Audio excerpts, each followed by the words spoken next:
ময়মনসিংহ ইতিহাস, ঐতিহ্য ও সংস্কৃতির কেন্দ্রস্থল।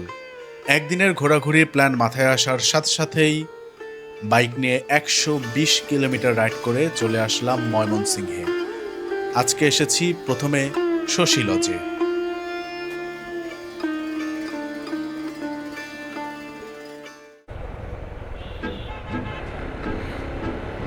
আজকে শুক্রবার।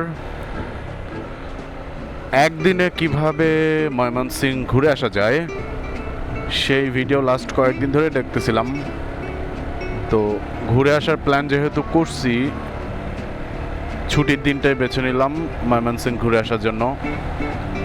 এখন আমার ঘড়িতে বাজে হচ্ছে 8:30। আমরা মিরপুর থেকে ময়মনসিংহের উদ্দেশ্যে রওনা দিয়েছি এবং ট্রাই করব সেখানকার বেশ কয়েকটা স্পট ঘোরার জন্য। তার মধ্যে আছে শশী লজ, মুক্তাগাছা জমিদার বাড়ি, তারপরে বাংলাদেশ কৃষি বিশ্ববিদ্যালয়। আর আমি যেহেতু মিষ্টি ভক্ত, সো মুক্তাগাছা জমিদার বাড়ির ওখানে মুক্তাগাছার মন্ডা, প্রসিদ্ধ মন্ডা, সে মন্ডাটাও টেস্ট করব। তো সেই উদ্দেশ্যে বাসা থেকে বের হয়েছি। এখন আছি উত্তরা সেন্টার মেট্রো স্টেশনের সামনে। গুগল ম্যাপ অনুযায়ী দেখাচ্ছে মিরপুর থেকে শশী লজ 108 কিলোমিটার। মিরপুর থেকে না, এই মুহূর্তে আমি যেখানে আছি সেখান থেকে 108 কিলোমিটার যেতে সময় লাগবে 2 ঘন্টা 38 মিনিট। ম্যাপ ধরে ধরে যাচ্ছি। সো রাস্তায় এবং স্পটে গিয়ে দেখা হবে। দেখতে থাকেন আপাতত। গতকালকে রাতে আমি আমার বাইকটা ধুইলাম। আজকে ওয়েদারটা ভালো, এখানে বাইকটা ধুইলাম যে সুন্দর বাইক নিয়ে ঘুরতে বেরোবো।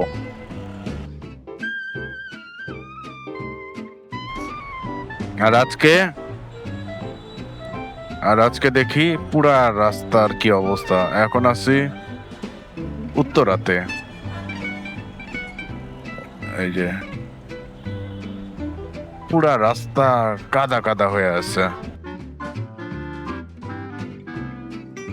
কিছু করার নাই, এর ভিতর দিয়েই আস্তে আস্তে আস্তে আস্তে যেতে হবে।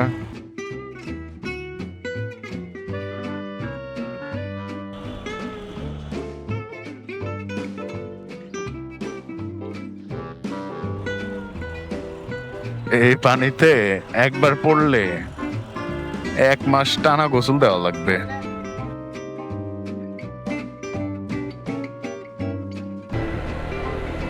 টঙ্গী থেকে ফ্লাইওভারে উঠতেছি এখন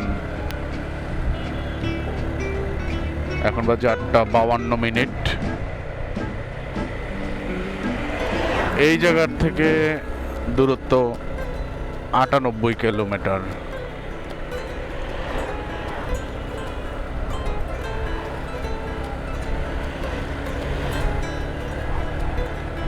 ম্যাপ অনুযায়ী এখনো 2 ঘন্টা 19 মিনিট সময় লাগবে শশী লজে পৌঁছাতে।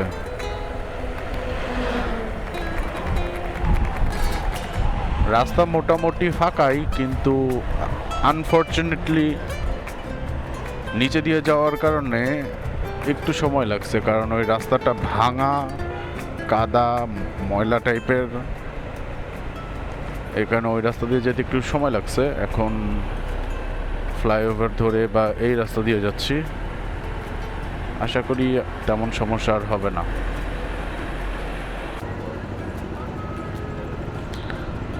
Mymensingh 92 kilometre, Sherpur 153 kilometre.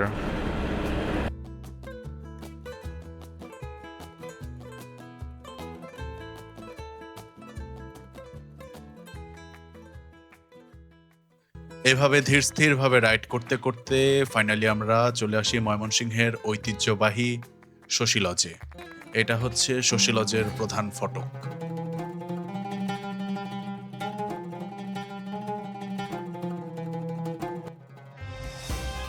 ময়মনসিংহ শহরের হৃদয়ে দাঁড়িয়ে আছে শশী লজ, একটি রাজকীয় স্মৃতিস্তম্ভ যা যেন সময়কে ধরে রেখেছে।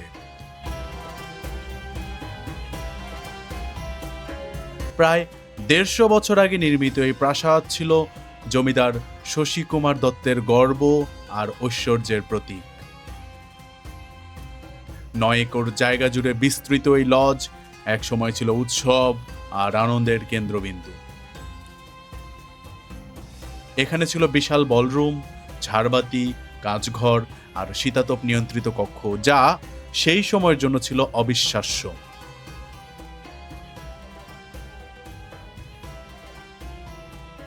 স্থাপত্য শৈলীতে ইউরোপীয় প্রভাব মিশে আছে, যা এই লজকে আলাদা করেছে ময়মনসিংহের অন্যান্য ভবন থেকে। শশী লজকে বলা হয় ময়মনসিংহের তাজমহল, কারণ এর সৌন্দর্য আর গৌরব শহরকে দিয়েছে অন্য মাত্রা। ময়মনসিংহের শহরেই শশী লজ নামে একটা জায়গাতে আসছি। এখন আমরা আসছি হাম্মামখানা। এখানেই নাকি হুমায়ুন আহমেদের অয়ময় নাটকের ভিডিও শ্যুটটা হয়েছিল। হাম্মামখানাটা দেখেন, এই জায়গাটা হচ্ছে হাম্মামখানা বা গোসলখানা অ্যাকচুয়ালি।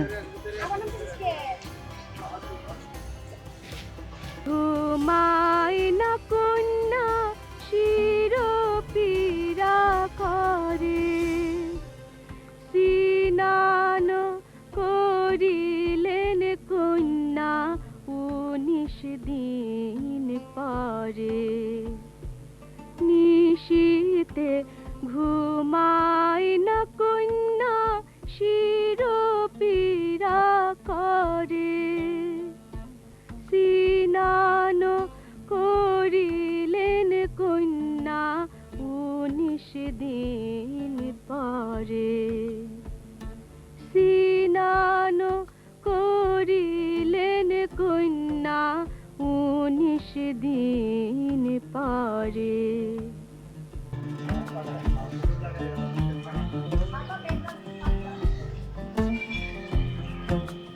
এটা হচ্ছে সেই শুটিং স্পট যেখানে অয়ময় নাটকের শুটিংটা হয়েছিল। ইউনিক একটা প্লেস।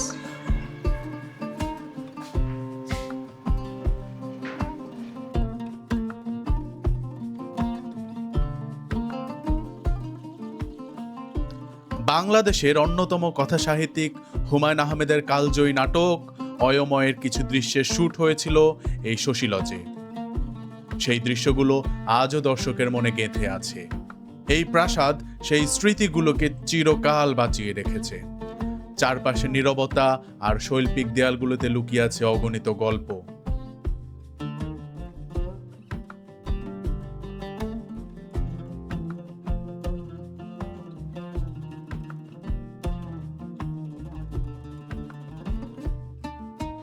তো এটা হচ্ছে শশী লজে ঢোকার প্রধান ফটক।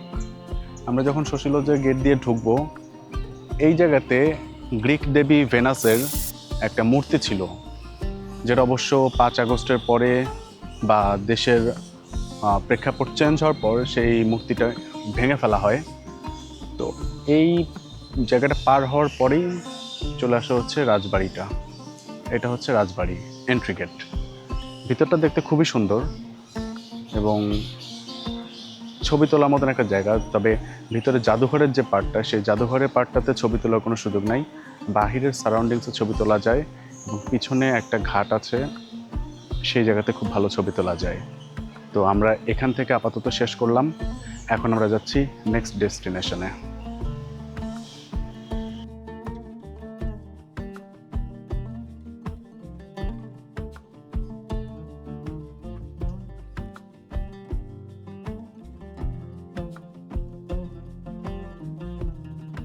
শশী লজ থেকে প্রায় 18 কিলোমিটার বাইক চালিয়ে আমরা আসলাম মুক্তাগাছায়। এটাই মুক্তাগাছার জমিদার বাড়ি। 18 শতকের দিকে নির্মিত এই প্রাসাদ একসময় ছিল ক্ষমতা আর ঐশ্বর্যের প্রতীক। দুর্দান্ত স্থাপত্য আর বিশাল আকারে তৈরি এই ভবনে বসত জমিদার পরিবারের আভিজাত্যের রাজত্ব। শোনা যায় এখানে আয়োজন হতো সংস্কৃতি আর শিল্পকলার মহোৎসব। এই জমিদার বাড়িতেই জন্ম নিয়েছিল বাংলাদেশের অন্যতম বিখ্যাত মিষ্টি মুক্তাগাছার মন্ডা, যা আজও দেশের মানুষের কাছে এক অবিস্মরণীয় স্বাদ। জমিদার বাড়ি থেকে মাত্র 5 মিনিটের পথ পার হলেই গোপাল পালের মন্ডার দোকান। 1799 সালে জন্মগ্রহণ করা গোপাল পাল মন্ডার এই দোকান প্রতিষ্ঠা করেন 1824 সালে।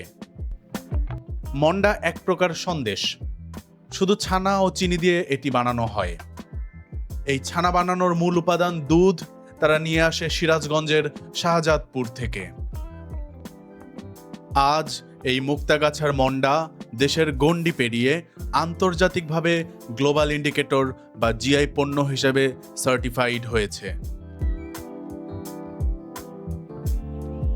মুক্তাগাছাতে আসছি মুক্তাগাছার ঐতিহ্যবাহী মন্ডা খাইতে।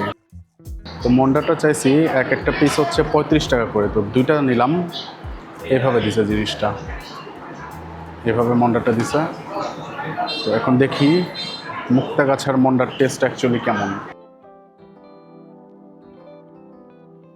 ভিতরে টিস্যু দেওয়া আছে,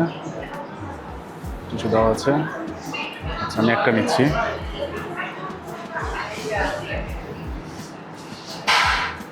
ঢাকা থেকে আসছি মুক্তাগাছার মন্ডা খেতে। এটা হচ্ছে মুক্তাগাছার মন্ডা, তো খেয়ে দেখি। এখানে আমাদের খাওয়ার জন্য অ্যাকচুয়ালি কোনো প্লেট কোনো কিছুই দেয় নাই, আর কোনো পিরিচ কিছু দেয় নাই, জাস্ট টিস্যুর উপর রেখে খেতে হবে।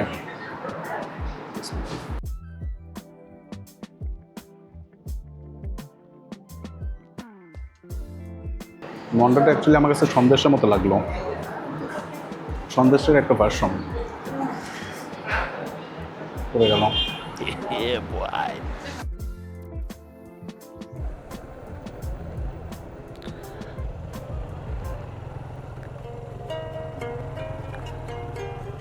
বাংলাদেশ কৃষি বিশ্ববিদ্যালয় ময়মনসিংহ।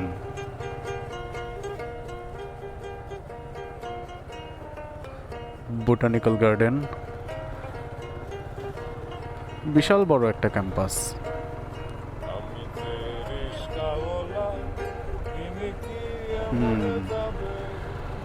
তো আমরা সকালবেলা ময়মনসিংহ আসার পর অনেক জায়গায় ঘুরলাম। এখন বাজে 3টা। এখন আসছি বাংলাদেশ কৃষি বিশ্ববিদ্যালয়ে। এটাই হয়তোবা আজকের মতন আমাদের লাস্ট ঘোরাঘুরির জায়গা। সুলতানা রাজিয়া হল, তারপরে এটা কি তাপসী রাবেয়া হল।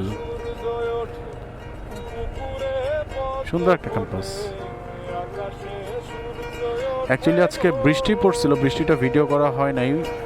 তো এই বৃষ্টির কারণে আমাদের একটা বিশাল সময়টা পার হয়ে গেছে। জুলাই 36 হল।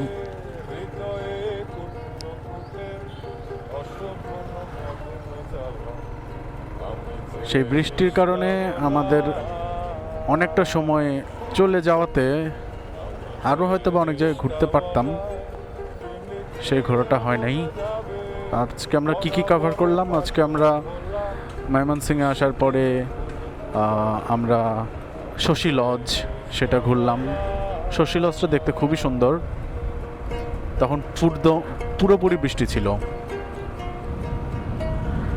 শশী লজের পরে আমরা গেলাম মুক্তাগাছা জমিদার বাড়িতে। একদম নামাজের আগে ভাগে যাওয়াতে জমিদার বাড়ির ভিতরে ঢোকার সুযোগ হয় নাই, বাইরে থেকে আশপাশে একটু ঘুরে দেখলাম। সেখান থেকে চলে গেলাম জিআই পণ্য, বাংলাদেশে অন্যতম জিআই পণ্য খ্যাত একটা প্রোডাক্ট মুক্তাগাছার মন্ডা, গ্লোবাল ইন্ডিকেটরের একটা পণ্য। তো সেই মুক্তাগাছার মন্ডা খেলাম এবং তারপরে আমরা বাংলাদেশ কৃষি বিশ্ববিদ্যালয়টা ঘুরতে আসলাম। এখন যাচ্ছি ময়মনসিংহ শহরে, সেখানে লাঞ্চ করব এবং লাঞ্চ করার পরেই ইনশাল্লাহ ঢাকার উদ্দেশ্যে রওনা দিব। আল্লাহর কাছে দোয়া করি সুস্থ সবল সহি সালামতে যেন আল্লাহ আমাদের ঢাকায় পৌঁছানোর তৌফিক দান করেন, আমিন।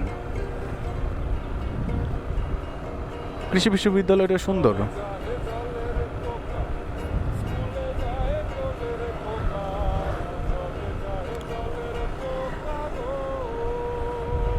কৃষি বিশ্ববিদ্যালয় কলেজ।